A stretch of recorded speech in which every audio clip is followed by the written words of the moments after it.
And we are back with round 3, Max, after an exciting purple v purple match. We're going to be seeing our round 3 opponents play quite soon, just getting things set up. How have we found it so far? Yeah, so far it's been really cool. We've seen, as you said, we've seen the purple v purple mirror. We've seen the red versus white. And this Red versus round... yellow. Red versus yellow, sorry. That is my bad. And this round we are going to see, I believe, some white decks get played. I'm hoping so, because I want to see all colours on stream today. Most definitely. And hopefully we get to see one of my favourite art cards, which is the alt art of the big Mecha Fortress Numagard. It's like a massive elephant. It looks so cool. So I really hope we get to see that on stream at some point today. I hope so as well, especially for your sake, because as you like white, you're a big fan. I do most definitely like white, so we'll have to open this one. This little white starter deck at some point today on the stream, Well, hopefully. we can do it next for you, Max, and only for you. Only for me. Thank you very much, Tyson.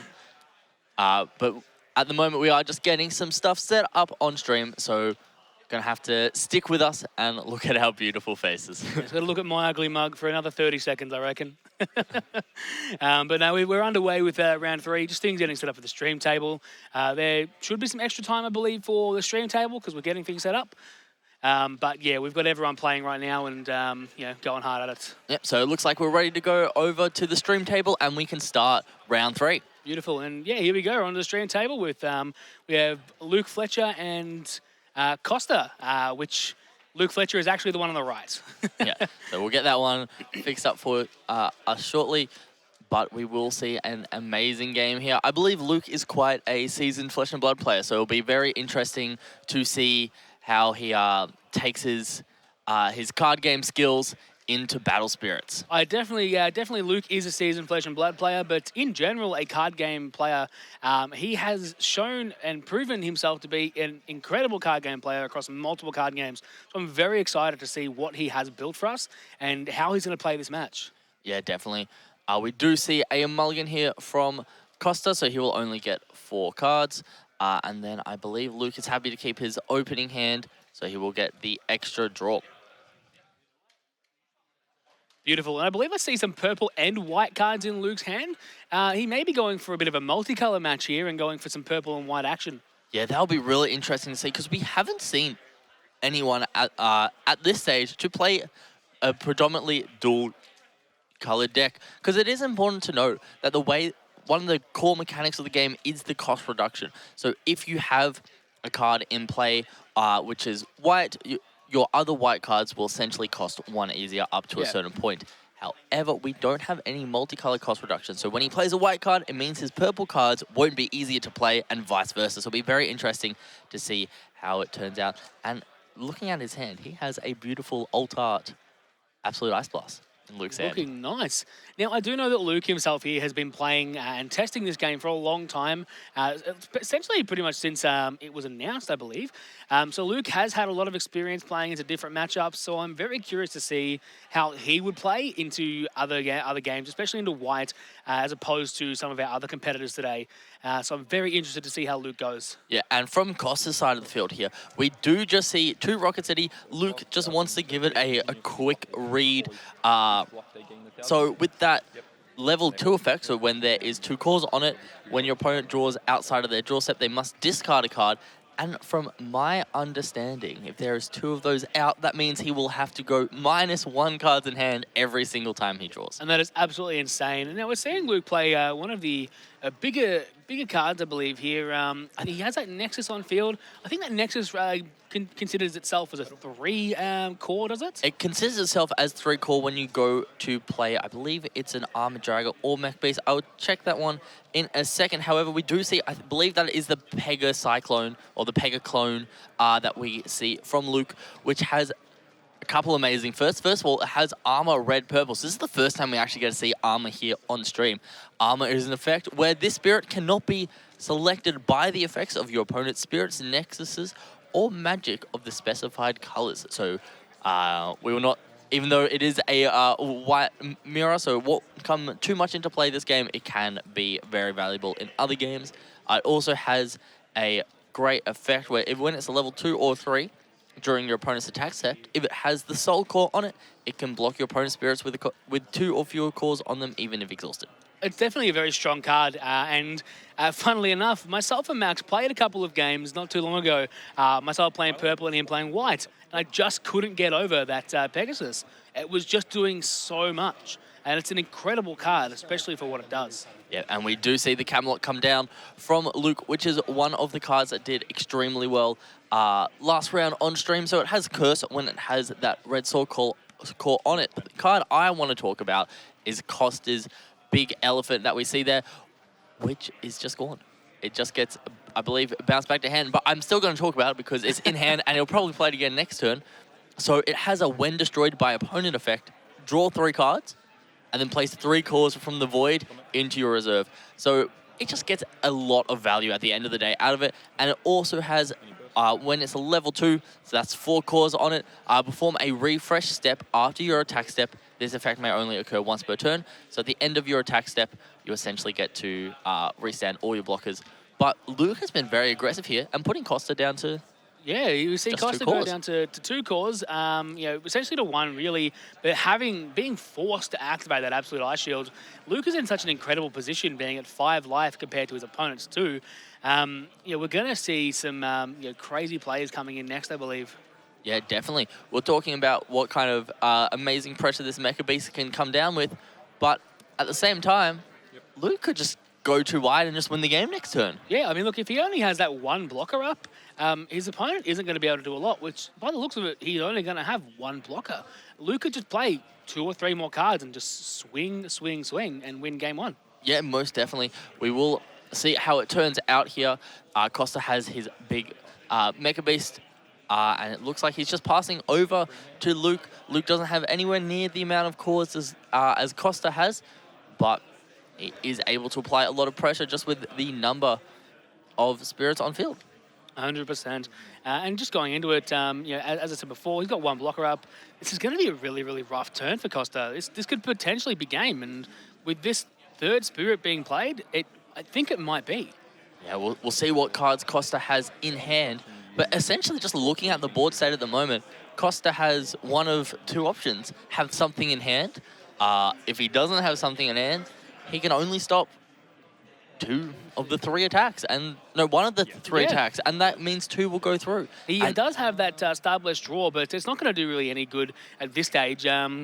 He's not going to be able to kill the elephant, which will give him 3 cores and, 3 cards in hand, is it as well? Yes, it will. It will draw 3 cards and get 3 cores. The elephant is quite big. We are attacking first with the little guy, and then we're going to attack with the Pegasus, just considering whether to block or not, or whether to have anything else. If we block and we have no other effects here, it is kind of rough, but I believe he may have an effect there.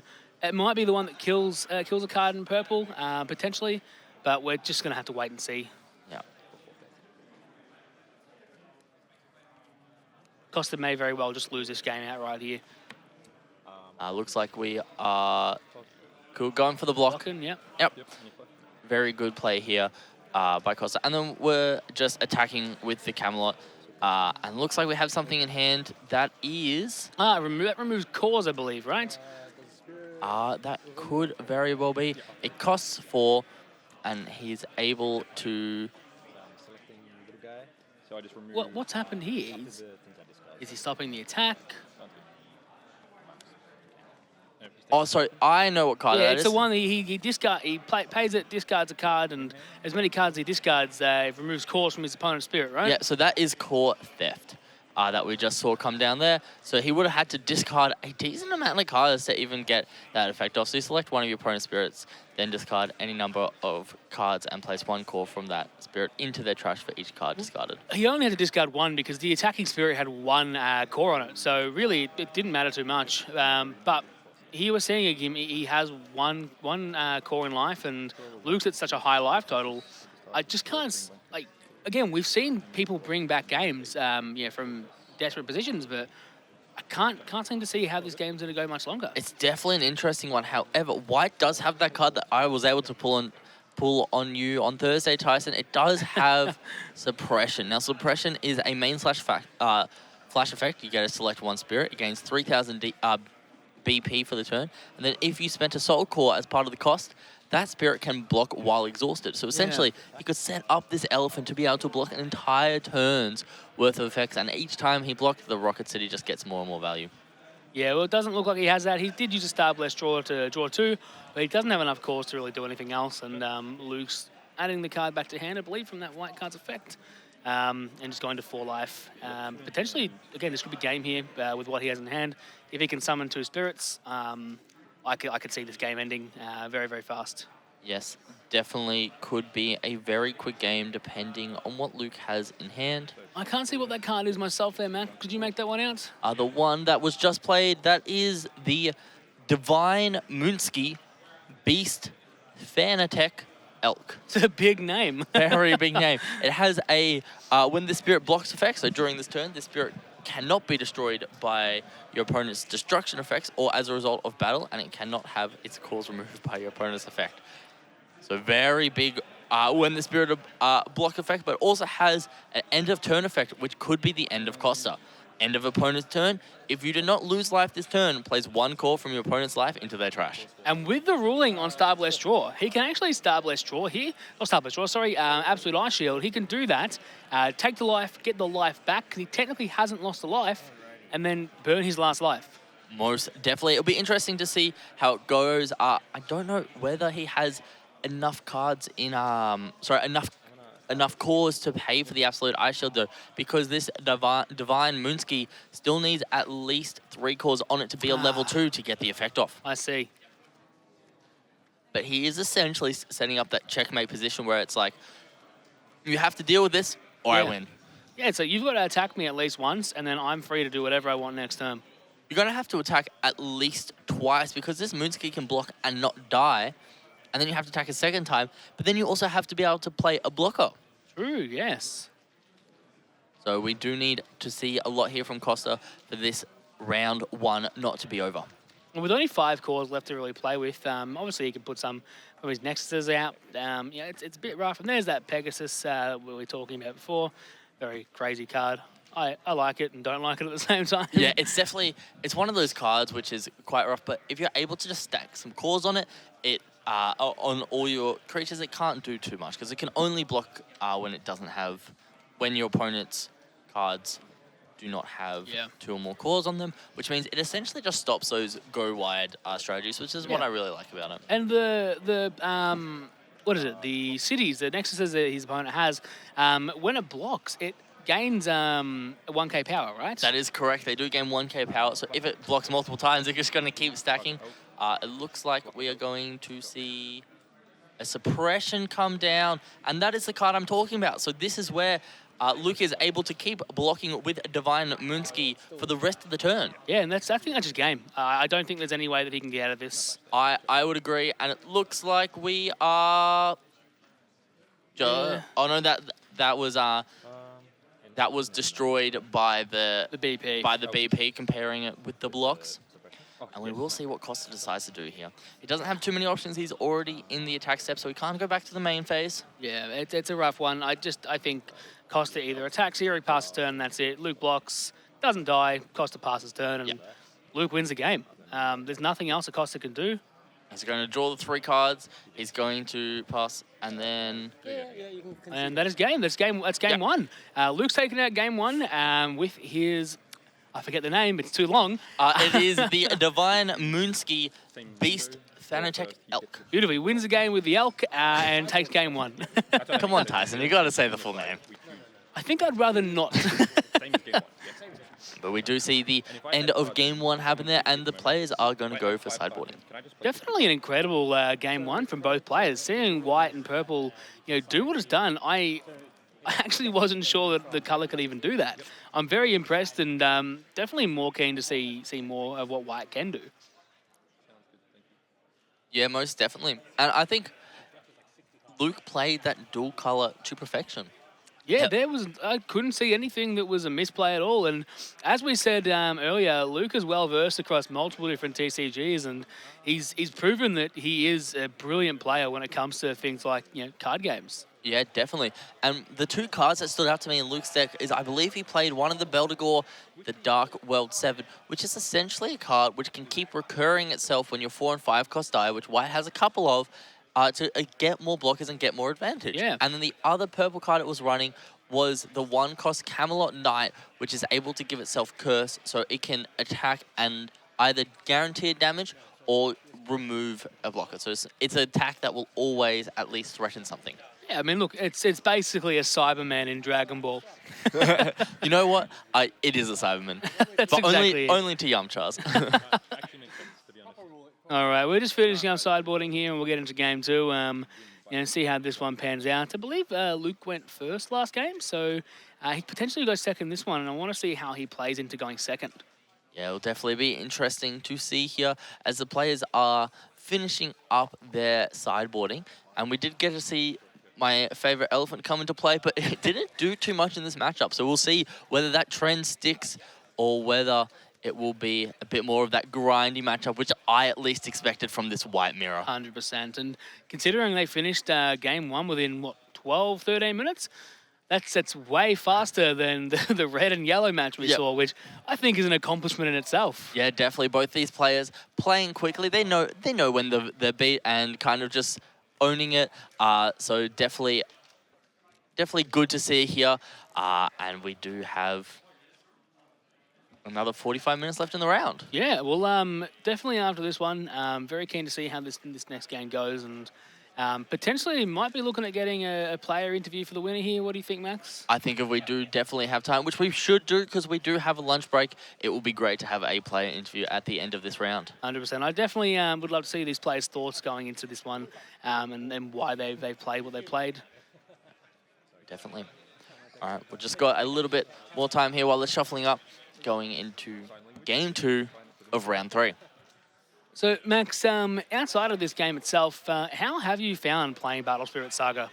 To me, I think it's such a intricate game because, as you've seen throughout the games that we've seen on stream, there's some times where you just have pieces on board, but you can't attack with them because your opponent could clap back and go for game, or your opponent just has spirits with more battle power, so if you're attacking, you're just losing value for no reason.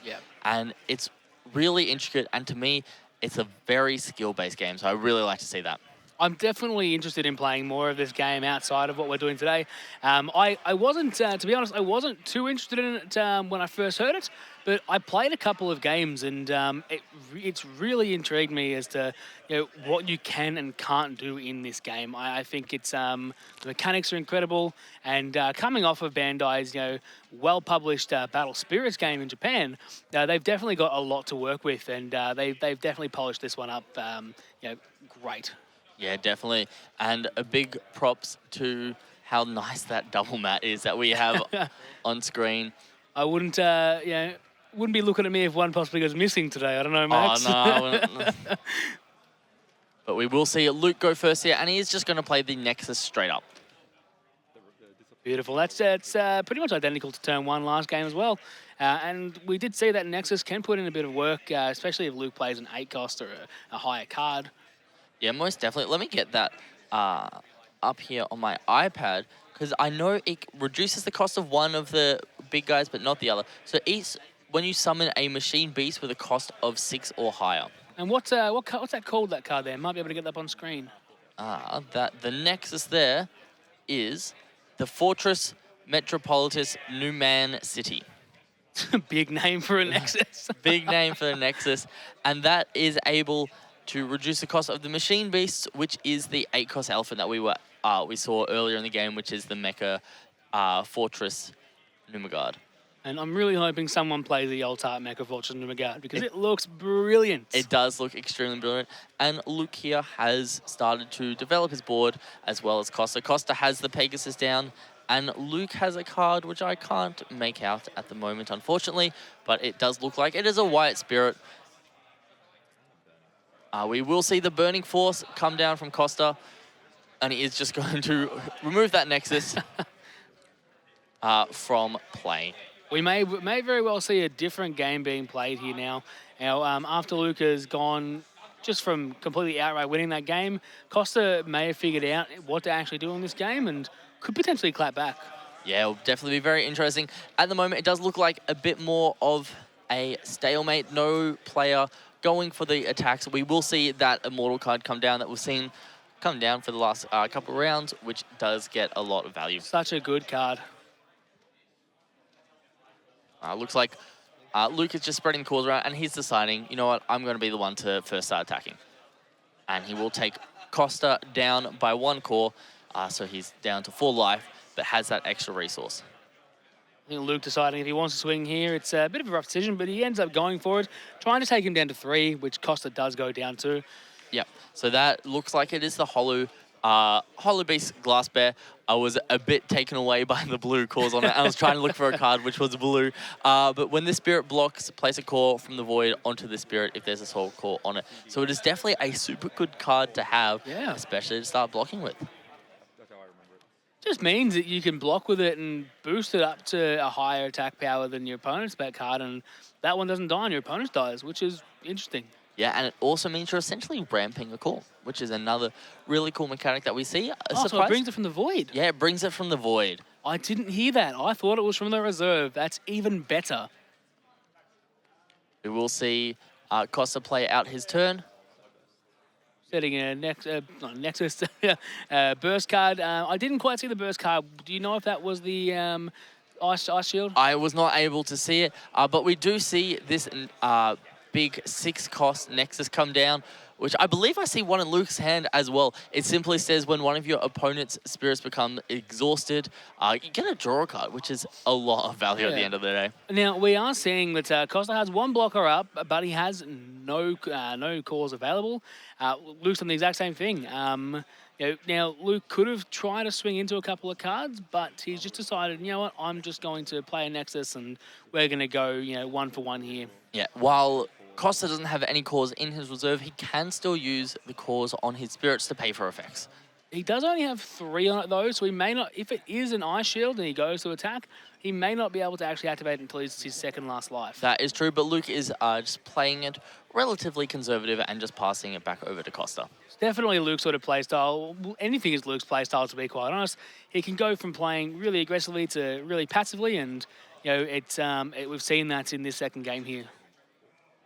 All right, we see another spirit come down here for Costa. How many cores has he put on there? That's 3, I believe. 3 cores. Oh. He has covered the card a bit, so I can't tell exactly what it is, but once I figure it out, I will let you guys know. I have a feeling it's this Fortress God Knight Odin type X, which has a when the spirit attacks or blocks, you may select an opponent's spirit and return to hand, which is what I believe just happened. So I think I have successfully deciphered which card has been played. Yeah, off of the image, it does look like it is that card, and the same effect has happened. So Costa's swung once, Luke's drawn a card, and just passed turn. Yep. So we are in this situation where Costa does have essentially 2 relatively big guys on the field, but we do see the little Camelot Knight come down here for Luke, which is one that's able to give it curse. So Luke could theoretically swap over the cores on those 2 that he has. He won't be able to ramp off the of his white spirit here, but he will be able to give the Camelot curse if he wants. But what we've got to remember is that Pegasus does have that effect where it can't be hit by blue, purple or red effects. You are very true. It may have curse, but he can still block and not kill it.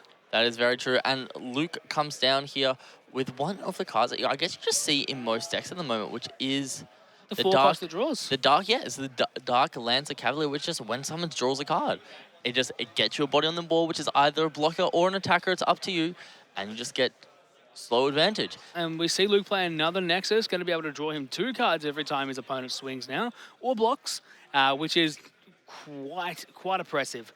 We may just see Costa end up playing another Burning Force, I believe it's called. Yes, it is Burning Force. To kill that Nexus, because 2 cards per turn, or per rest is so strong. It can get a bit oppressive. And we are seeing in this situation that Costa may be slightly regretting using that early Burning Force to essentially remove a Nexus which wasn't impacting the game state much. 100% I reckon he would be right now. Yep. But we never know. He does have the same card on field. He may be able to draw into one. Well, Luke is attacking, so we'll see. Yep. So Luke has swung in here with that Darklands Cavalier. Now, what's really interesting is Costa could block if he wanted to with the Pega Cyclone or Pega Cone. I can't Let's just pronounce call it a Pegasus. Yeah, let's call it the Pegasus. And if he does, if the Camelot was to attack, he could still block it while exhausted, just due to the Pegasus's opponent's turn effect. And that Pegasus has 3 cores on it. So Yeah, it and is that- a level 2. And that's a situation I found myself in when we played, was I constantly had spirits with less than 2 cores. I didn't have the cores to swing. So that, again, that Pegasus just puts in a lot of work if your opponent doesn't have the cores to play with. Yeah, and that's exactly what we see here. Costa does take that 1 life, going down to 2. I think we're pretty comfortable. There's probably that Absolute Ice Shield. And he's got another one in hand as well. Yep. I think Costa's trying to play a little bit more risky, which I can understand why, but this may also end up costing him game in the long run, especially if he's not able to resolve those Absolute Ice Shields. Yeah, only time will tell with these 2 incredibly skillful players. We do end up adding a couple more cores to that Nexus to get the level 2 effect on our Fortress Metropolis Newman City, which is just during your opponent's turn, all your spirits gain 1,000 BP. So to Costa, that extra 1,000 BP is so important, and it just shows to go how intricate and how many levels of detail there is in this game. Yeah, definitely a strong effect as well, because your blockers are now essentially, of course, that 1,000 BP higher, and they'll kill your opponent's cards, and you're safe.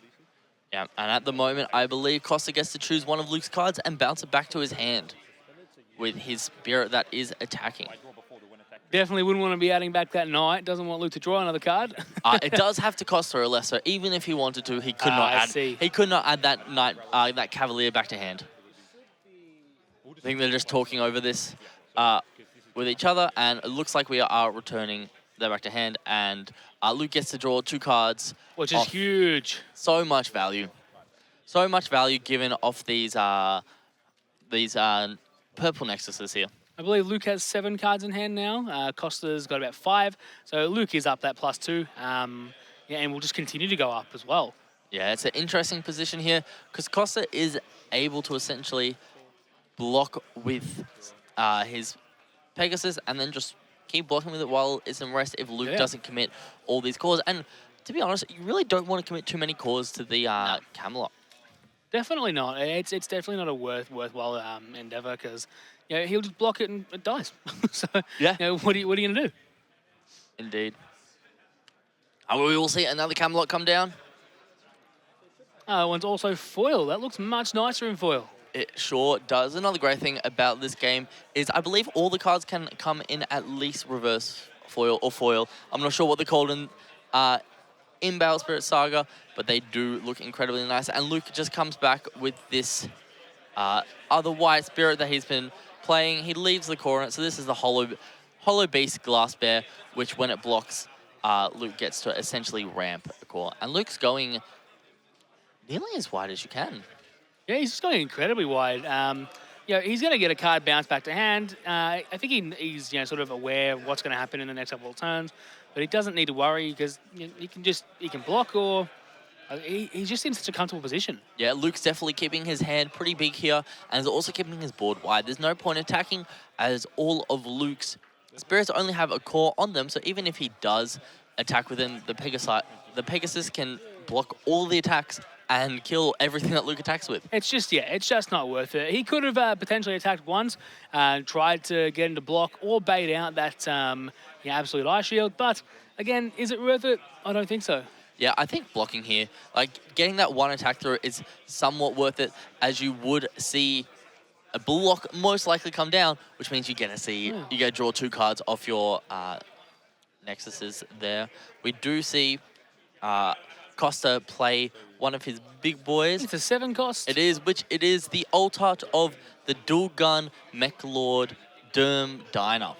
Another big name. Another big name, but it has a when attacking effect that you get to pay the spirit's soul core to select one white spirit for each nexus either player controls. The selected spirit cannot be blocked. That Jeez. is so much value because Luke only has 3 life and there is 4 nexuses on the field. So if we see Costa attack with this, Luke could just win the game. So essentially, he swings with that, and none of his spirits can be blocked. Is that right? Yes, that is correct. That's incredible. And it also has a secondary effect if it's a high level, which I don't think it is at the moment, but during either player's attack step, when this spirit would be destroyed by your opponent's effect, you may pay a core to keep it on the field. So Luke here essentially has to draw into an absolute ice shield to be able to save himself, but that also means he's having to get rid of 3 cards at minimum on field. So you know, it's potentially just game here, to be honest. Yeah, we're seeing the situation where Lucas is essentially just having to draw, as you said, into the ice shield, but even then he's going to have to sacrifice most of his effects on board just to be able to pay for it. Yeah, so if he doesn't draw the ice shield in the next next attack, he's done, I believe. So we Let's go get him draw return to 2. hand. Was one of them an ice shield? I don't think it was. You can't see it. No ice shield. I believe Luke has just lost from here on out, which is quite unfortunate. Yeah, we will see whether any of these 2 cards do anything. No, that is just game. Luke's nodding the head. He knows what's happening. That is just going to be game, I believe. But Just going to give a quick read over one of his cards to see whether he can sack his entire field off or something like that to end the game in style. Can he end this? Can he stop his opponent from... He did. He stopped it. He's returned one of his opponent's cards to the field. Let's see. That is incredible. That, to me, looked like a dream bomb. So main / flash effect, select one of your opponent's spirits and return it to the hand. So Luke wasn't nodding his head knowing he's done. Luke was nodding his head because he was laughing because he knew that he'd just drawn the complete out to that game. It is 100% what just happened there, which is incredible. And the other thing to note is Luke's still in the same position next turn, though. Yeah. Right? Because Luke's absolute ice shield won't work anymore because he's on 1 life. And as was said before, not confirmed, though, I'm pretty sure losing the game is an interruptive effect. Yeah, we'll have to confirm that with the judge after this round because I'd really like to know that. Yeah, it's definitely a big one here, but as long as that 7 cost stays on the field, I can't see too much that Luke can do. However, Costa can keep that 7 cost around by just paying a core every time. Playing another Camelot. The other thing Luke can do is Luke can go for a game himself, hoping that's not an absolute ice shield in the burst, which is probably what I would be doing in Luke's position here. And it looks like he's just going to spread his cores around his guys just to make them as powerful as possible. I'd love to see in this game a way to interrupt burst effects, but I just don't see it happening. Yeah, Costa just double-checking what his burst card is, making sure he does have it in hand. He gets to restand. Some weird reason, all right, don't know why. I think that is the during your opponent's attack step, if you control a white nexus, refresh the spirit at the start of the step. Yeah, well, he's done his ice shield, and we know Costa has another one in hand. So we're just going to see him, place another one down, and Luke essentially, having to play through an additional turn. If Luke has another one of those event cards in hand, the magic cards, he may be able to kill the big boy and stop him from not being able to block. But yeah, still a rough position.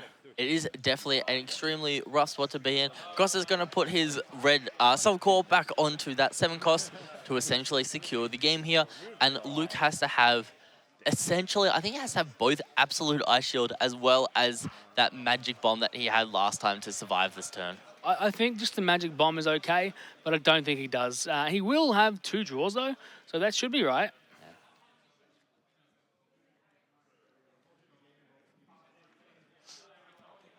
We will see the Pegasus come down. One of my favorite cards. It would be, wouldn't it? Yeah. It is definitely very strong, but I think here we're not using it for its strength. We are using it to try and steal the game. So we're playing another card, possibly. I'm not too sure what that would be. We have 4 spirits on the field. 4 nexuses on the field, which means up to 4 white spirits cannot be blocked during the turn. That is incredible. What a strong effect. I now see why White is so powerful and, definitely one of the top contenders to take this entire event out. Yeah, definitely. As we see here, it is round 3, so these players are 2-0, so they've both won their first 2 games with these white decks. So we'll see what decks we get to see further on the stream. Now, I'm not too sure how it works with Top Cut Max, but would you know? Is it top 8, top 16, top 32? I believe we are playing a top 8 this weekend. Okay. So players have to do pretty well to get there, but we did just see the head Ice Maid full R be played here for Costa, which has an amazing effect, which is your opponent's effects cannot remove cores from this spirit or any spirit with the soul core on it. Now, Luke did draw the Absolute Ice Shield, but unfortunately, he didn't draw the bomb card. So he has decided to scoop this game 2 and go into game 3. Now, Luke also been given the chance to go first here. As I mentioned earlier, it was a bit of a different game with him going second, but now Luke being able to go first puts him into a bit of a better position than what he was in. Definitely. It's going to be extremely interesting to see how it plays out. I think both Luke at the moment is just double-checking to see whether he's happy with his deck and whether he wants to reside. Yeah, exactly. And with 26 minutes left and how fast these players have been playing, there's really no issue with them just taking a couple minutes to have a look at their side decks and just have a quick break just to refresh themselves.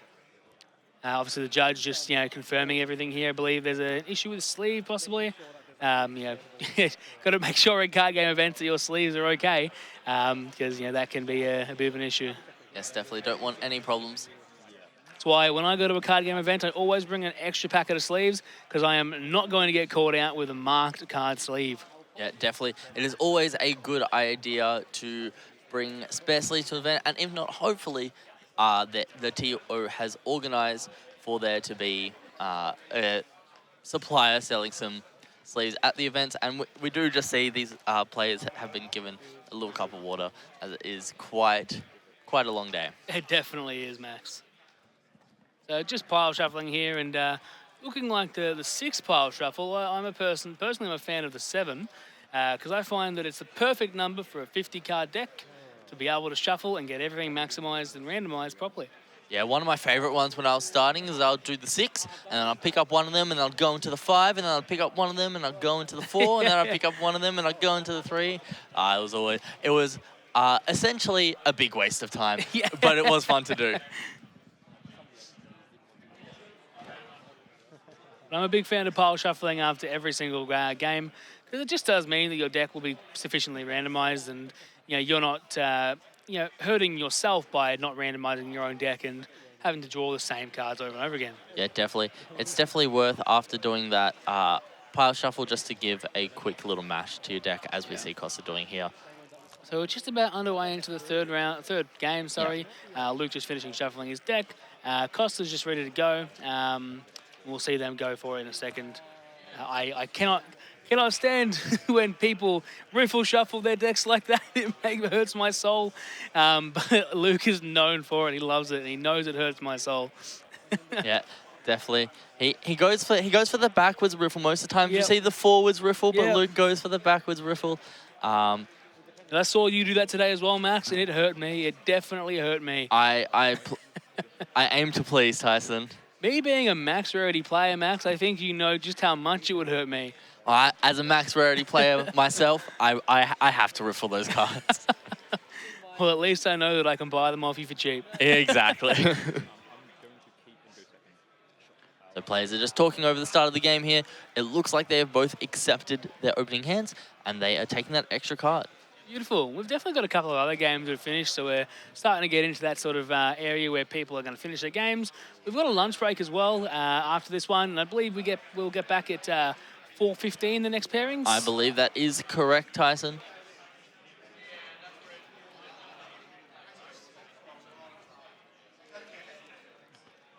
So we do see the Camelot here come down for Luke, one of his favorite cards that we've seen come down.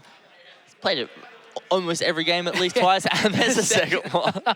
We haven't seen Luke play the Nexus turn 1, but we have seen Costa do it. But it looks like Luke opted to go second in this game. Yeah, and Luke, I think he's just going for those early 2 free set swings, which I honestly can't blame him for, because getting that pressure down early essentially means theoretically, if Costa doesn't have a good opening, Luke could throw in a game for next turn. Yeah, and what I what I find quite crazy is if you say open 4 Camelot Knights, you're swinging 4 damage on turn 1, which is insane. Yeah, it can be pretty crazy to think about like how many swings you can get down.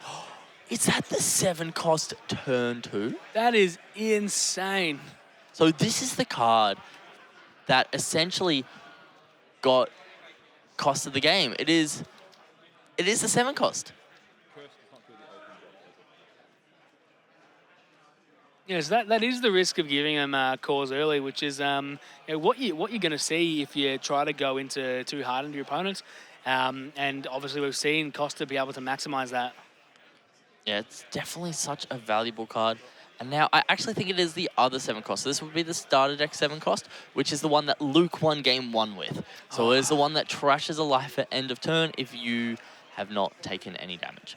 Incredible card. I do quite like it. And it does look like he's potentially... Oh, he won't be able to play that extra card, the Magic, to stop him from blocking, but still, he's going to have a bit of a tough time getting through. Definitely. If Luke was able to develop one more Spirit this turn, we could have seen a very quick game.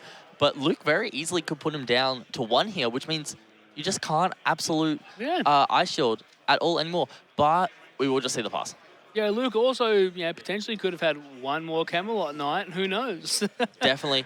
We also do have the fact that if similar to what Luke did in game 1, where he had this 7 drop down and then use suppression to block all the attacks, Costa could have done a very similar thing, and Luke was probably not wanting to see that. However, I'm a greedy player myself. I definitely would have gone to put him down to the 1 life. 100%. And seeing the amount of cores he had as well that weren't on field, he probably wouldn't have been able to play that suppression. Yeah, it would have been a very interesting one indeed. I think he would have just had enough because he would have had to remove the 2 from his 7 cost elk. Yes, that's right. So we do see Luke here with 4 cores in his reserve, plus I believe that's 4 on field at the moment. We've got 2 on the Lance, 2 on and 1 each on the Camelots. Yep. Now, obviously, the 1 Camelot has the Soul Core, so he's sort of forced to, not to be able to take a damage there. So he's not, killing his character. I wouldn't want to kill that 7 cost, and Luke definitely wants that to happen. Yeah, the 7 cost, however, does have a super cool effect, which will mean it won't actually get removed from Curse. So that 7 cost when block effect states that during this turn, the spirit cannot be destroyed by your opponent's destruction effects or as a result of battle, and it cannot have cores removed from your opponents. And that is after it blocks. Wow, okay, yeah, that is incredible. And so it is a very, very strong card indeed. Just a reminder, Battle Spirit Saga players, the next round will start at 4:15, so you have some time for lunch. Just announcing we've got that lunch break again, letting people know they can actually run off and eat, because I'm sure everyone here is incredibly hungry. It being, what is it, about 3 o'clock for us right now, Max? Yeah, we're looking at 3, 9, 10 o'clock, and we are just near the middle towards the end of round 3.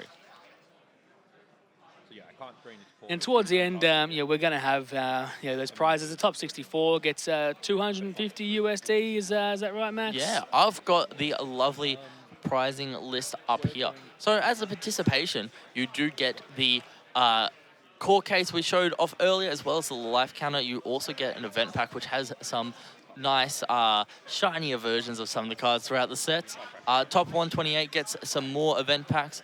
And then looking into top 32, you get some even more event packs. You get a all hollow deck, which will be really cool to see. You get yourself a finalist card set as well. And then looking towards top 16, you get the top 16 playmat. And then top 4, I believe, will also get just more of the same. Nothing different for top 4, but you do just get more than top 16. You get a deck box for top 4 as well. You do get a deck case. That is what I was missing. And you get the blue case as well for your cores. Yeah, you get your blue case, which you started to get, I believe, at top 32. Yes. And then top 2 will get itself a top 2 card, and then first place will get itself a champion Metal Sword core. It will get itself a champion playmat. It will get a top 2 card as well. So a bunch of great prizes to go out throughout the rest of the event. And as even well. better, 10 grand. Yeah, 10 grand for first. I believe we have $50,000. Oh no, 50. I think it's $50,000 we have over all the places. Very, very good good way to start off an event.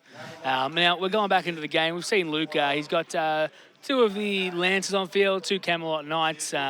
Just trying to put some pressure on his opponent. Going to be a bit difficult. I reckon, I didn't see it, but I reckon Luke has probably put down an absolute ice shield in his burst area, and we're going to see that pop up soon.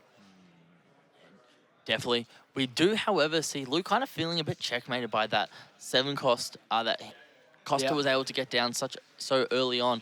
But we see Luke thinking over playing one of his magic cards. That is the bomb card. There we go. He's removing all the cores off of the 7 cost. So his main issue is sort of gone for this turn, and Luke can't win the game here, but he can put the pressure on. I mean, Luke does have 4 attacks, so I guess he's just hoping that that's not an absolute ice shield in there, which it very well may not be. But we are going to see now, potentially, or we'll see the block come down. So this Spirit of Luke's will die. We'll see the Camelot attack. And this is where we see whether that placing the burst down was just a threat or whether it will actually be the absolute ice shield. I'm fairly certain Costa did have the absolute ice shield in hand. But, again, it could have just been last game, and I'm misplacing things. Yeah, it is definitely a hard one because it looks like we're going to see a suppression here to allow Costa's one to block while exhausted. And we will see Luke's Camelot die there, and it will just be a pass. Okay, not bad. So Suppression is another card that essentially in a lot of the situations works very similar to Absolute Ice Shield, which is my Spirit has more BP than your Spirit does, so it essentially means I've played up to 8 Absolute Ice Shields in one game. Yeah, your turn has ended, and back onto the 7 cost now, which is going to put in so much work. This is a potentially threatening situation for Luke. He could just lose the game outright thanks to that 7 cost, which we saw happen to Costa in game 1. Yeah, Luke was very strategic by playing that the Dream Bomb last turn, because what it means is for that Absolute Ice Blast to end his turn, we're going to have to essentially get rid of all cores along from both of these 2 spirits that we see on Costa's side of the field. But Costa still does have exactly enough spirits to be able to use that Absolute Ice Shield. 100%.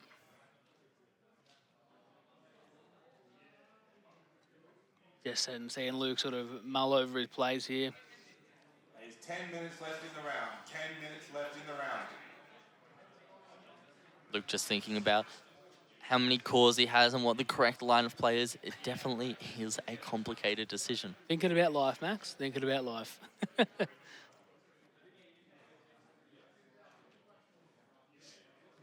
Now, in terms of local events for Battle Spirit Saga, I haven't heard a whole lot about it, but are you guys in Canberra going to be having a couple events?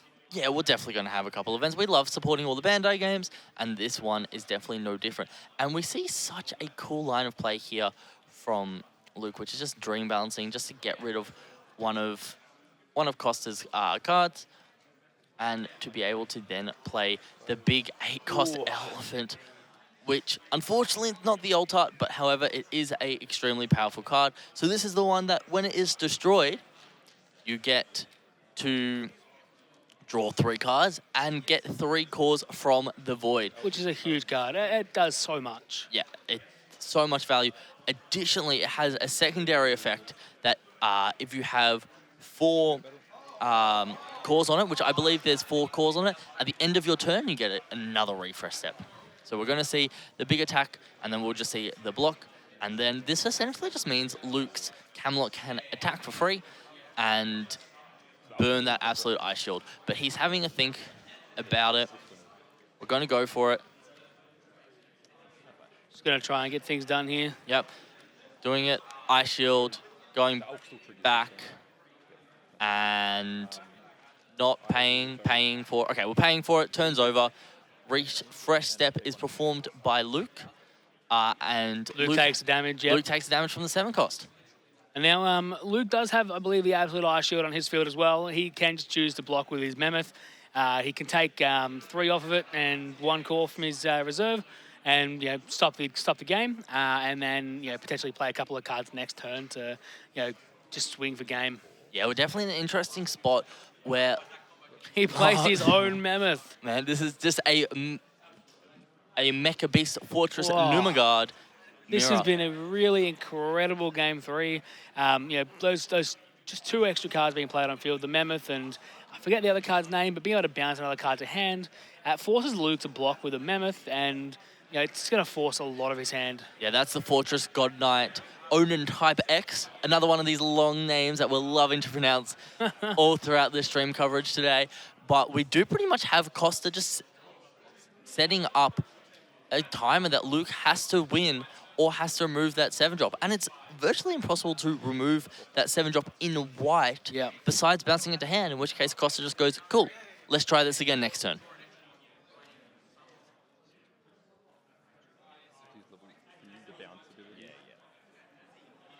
All right, Luke just reading the cards, probably thinking, yep, I'm probably in a bad position here. need to really get through this. Definitely. We do see the suppression in Luke's hand. We do see another one of those Nexuses.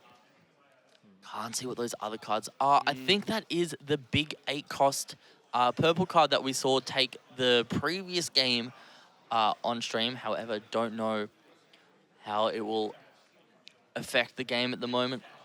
Yeah, Luke having a really tough time, just thinking it out. He's got plenty of time, so I wouldn't fault him for just taking his time to really think it through. Yeah, definitely. That purple at 8-cost nearly could have been exactly what Luke needed, however, that 7-cost has 2 cores on it, or 3 cores on it, where if it had 1, it would be perfect. Yeah.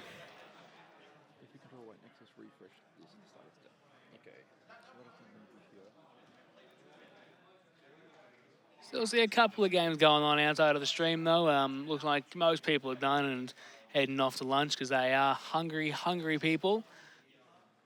Yes, we will see. Oh, it looks like we are going to see Luke play it. No, it was a 50-50. No, he's playing it. He's playing it. All right, so this one is the one that we were able to see last round on stream as well, essentially take the game. But for those who can't remember, it is the Infernal King Cursed Dragon. So you remove 1 core from all other spirits and place them into their owner's reserve, and then place a core from the void onto the spirit for each spirit destroyed by this effect. He'll be destroying 1 spirit. It'll be the Mammoth, and then he's going to gain 3. I haven't got the void yet. Yeah, so do you ramp first? And Luke's going to need to be able to swing at least 1 more time if he can. So if he can play 1 more card. So I don't believe that we get the draw effect off of the Mammoth because no, you don't. The cores were removed rather than it being destroyed. So he's still drawing and getting the cores, though. Okay. Maybe the judge has ruled it that is the case? I have full faith that we know less than the judges. Of course we do. But what a rough sort of situation. He does get that extra core. Maybe Luke can play another attacker if he doesn't have suppression. He really Luke is just going for it there. He really needs to be able to get this damage through. Yeah, I think Luke essentially just wants to be able to push 1 of these 2 damages through and then stall for this next turn, because Luke can still survive a turn because he has that absolute ice shield there. He can definitely stall that turn. He can swing with the Mammoth, either force the block or, Yeah, and as long as Luke's able to successfully deal 1 damage, he doesn't get burned. Doesn't look like Costa has the suppression in hand either, so he's going to swing. Mammoth, how much attack is that Mammoth? That Mammoth is at 10,000 at the moment. Yeah. We'll then see the Infernal Dragon attack, and I believe this one... Ooh, and Costa has the purple extra card, magic card that will remove cores by the amount of cards he discards, so it's going to be a hard one for Luke here. He's not going to be able to get this damage through. Yeah, this is definitely an amazing card that Costa has splashed into his deck, which essentially just allows him to use his hand as a resource to destroy anything mid-battle. So that is Core Theft for those who are wondering at home. Such an amazing card if you're able to utilize it properly. When I was playing with Max, I was not able to utilize it at all, and I was looking at it like, man, what does this card really do? This is a terrible card, and I now know why people are playing it. Yes, it is definitely one of the top cards that we've seen here today. And Luke's in this really rough spot where essentially Costa can block with the spirit he still has on field. Both will die, and then Costa gets to refresh. Yeah. And his- Luke his doesn't ball have set. enough to be able to. Yeah. Oh, okay. There we go. Yeah, so that's both fine. will go. At the end of the turn, Luke gets to refresh because of his mammoth, and then I believe that last one of those cores should be burned from Luke's life. If you're waiting for other players currently playing, leave to go to the foyer, please. Okay. Yeah, we might see the game end just here, just off of that last life. Yeah, Luke definitely should have taken that last life from the 7 cost. Am I right? Or did it not have enough cores? It must have not had enough cores because it could have just not had enough cores at the end of the turn because it did have a core being removed from it. How many cores did it need to be level 2? It needs 3. Has he added any? Yeah, during no, his he turn? never added any on. I believe he should have burned a life. We do, however, see another mammoth come on the board here. It was No, underleveled. Yeah. Yeah, Elk was only level 2. Yeah. All right. Yeah, so everything is correct. Luke didn't need to burn a life that turn. Oh, we actually kind of timed it. Yeah, so it is the powerful effect of being able to remove those cores is reducing their level as well. So unwanted effects do not burn you, pun intended.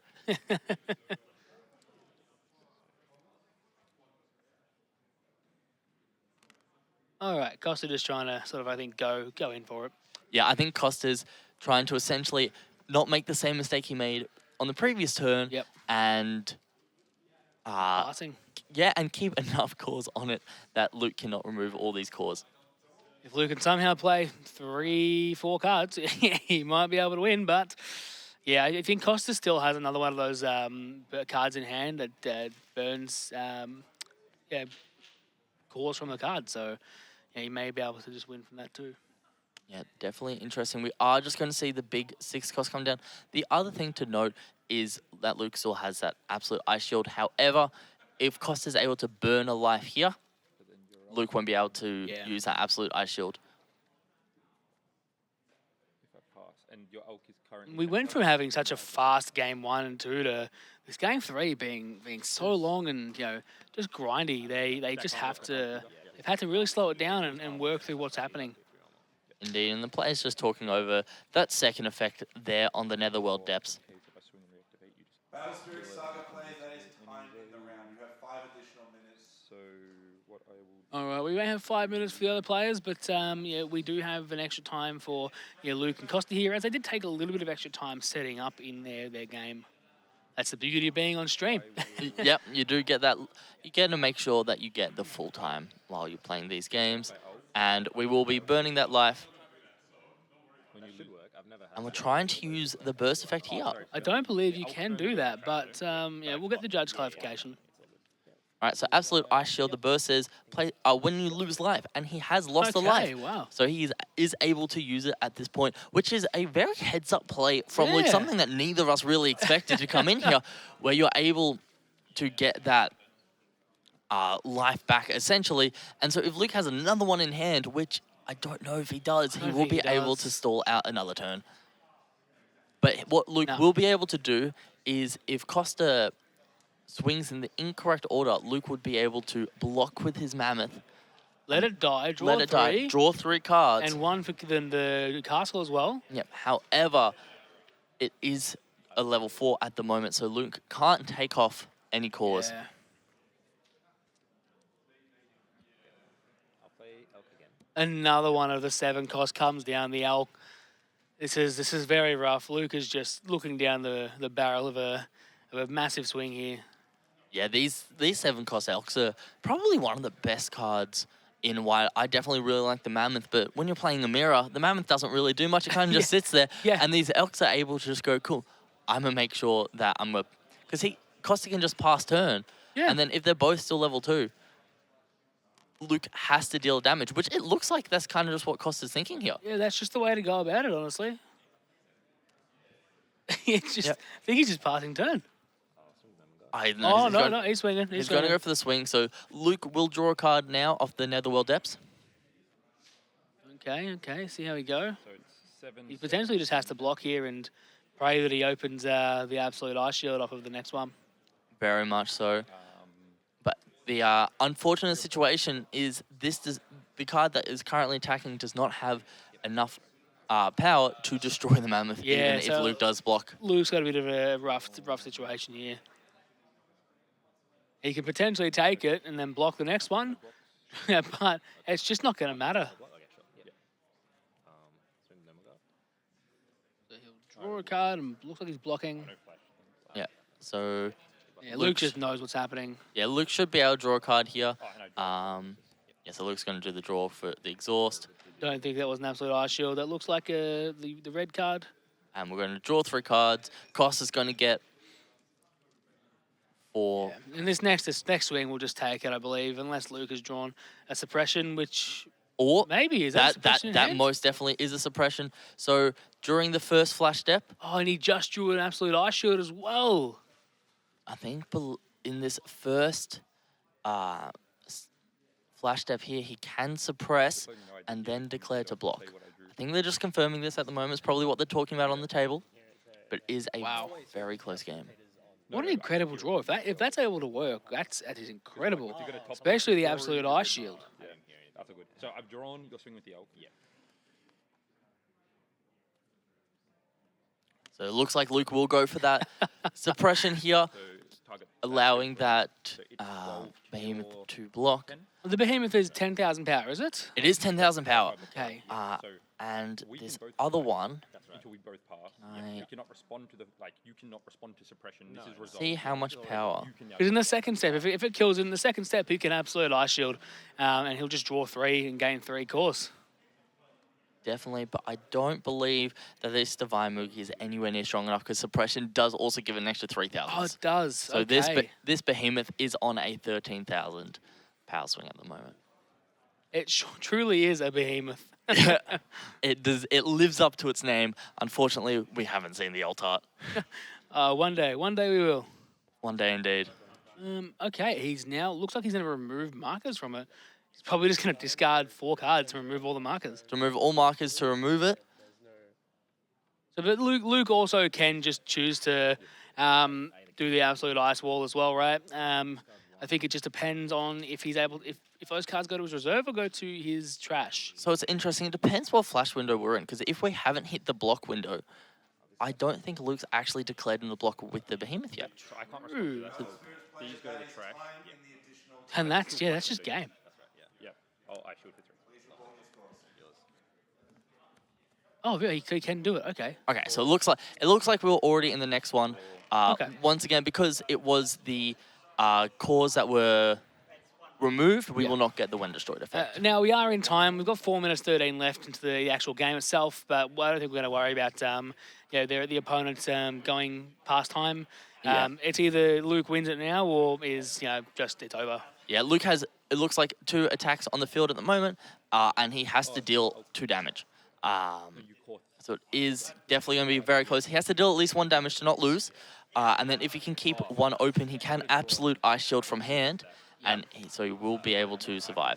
So it looks like Luke also didn't draw 3 cards from the Mammoth, which his opponent Costa did do for the same thing. that is true. So we are just clarifying this at the moment. Draw 3, so to count as draw 3 first.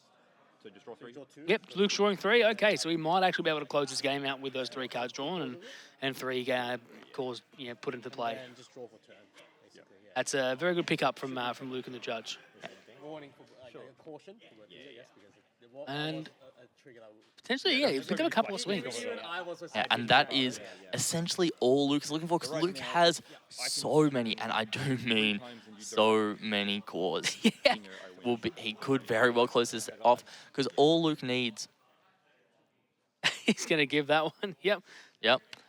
You had a purple There's Oh, thank you. this which So pay 2 for that. I don't know what that card is. Is it the Pegasus? Is it? Yeah, that is the Pegasus. So that's 2 attacks. He needs to present 3 attacks. He needs to be able to, yeah. And then any other is a bonus on top. If there is a suppression still in Costa's hand or something, it could get pretty dangerous. Because Yeah. with that 7 cost and a suppression, it is pretty much, as we Game. said before, an absolute ice shield. Yeah, exactly. I don't think Costa has the suppression in hand. So it looks like we're just gonna spread the cores out, and we will pretty much know on one of these first attacks. Yeah. If he doesn't have suppression, then that should be game. Yeah. So theoretically, Luke could try, but just taking it. Taking the life. He blocks. Block. Swings again, and that is game. Luke Luke Fletcher gets has the game. won game 3. It's now 3-0 going into round 4. We will go to get Luke a player interview if we can. No, we can't get a player interview. There is no time, but hopefully the next one we'll be able to. So yes, that was an incredibly close game, and Luke pulls it out at the very last minute. Those extra draws that Luke got off that behemoth was the deciding factor in the game. behemoth, yeah, it's incredible just how many cards he's able to draw.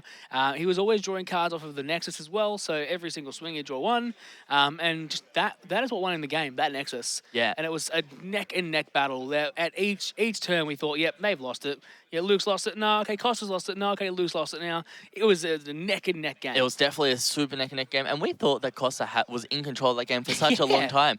And one of the, I have to give a huge props to Costa for this, that Core Thief in this white deck has given so much value. That's nearly 2 games he stole with that same card. Yeah, that Core Thief is incredible. Just being able to pay for to essentially remove anything mid-battle, and they don't get when destroyed effects. Yeah, I'm now not looking forward to versing your purple-white deck. Yeah, we definitely know that's going to be built at the end of this tournament. I'm going to be going home and building it. Yeah, I don't want to verse that, please. Now, all right, well, we're going to go into a break now. We'll come back at 4:15. So we'll see you back at 4:15. Yep. Have a great break.